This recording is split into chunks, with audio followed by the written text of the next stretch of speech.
Hi guys! Welcome back to my mini vlog! So, pasensya nyo ng ating hair dahil kakagising lang natin. So, ngayon ay magluluto tayo. Ang lulutuin natin ay tcharan! Magluluto tayo ng ampalaya. Yummers!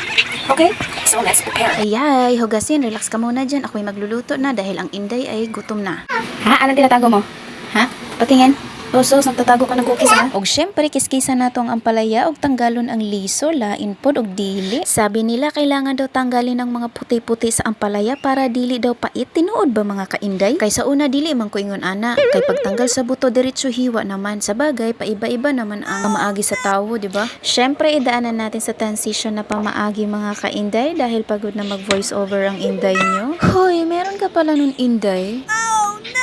Og syempre, isalang na natin ang malakasang kawali natin at pagkatapos maglagay ng mantika at isunod naman ang main ingredients natin. Huy, English yarn! At eto na naman ang Inday nyo, hindi talaga mawala-wala ang sayaw pag nagluluto. Sino ba naman hindi mapapasayaw main ingredients pa nga lang, nag-aamoy ulam na? Huy! Og syempre, ilunod na nato ang main character na si Malakasang Ampalaya. Huy, main character ka dyan. At habang hinahalo-halo ko nga itong kawali naman ay sumasayaw pa nga ito. So ayan, luto na nga ating Malakasang Ampalaya. So yun lamang guys, maraming salamat sa panunood. Bye-bye!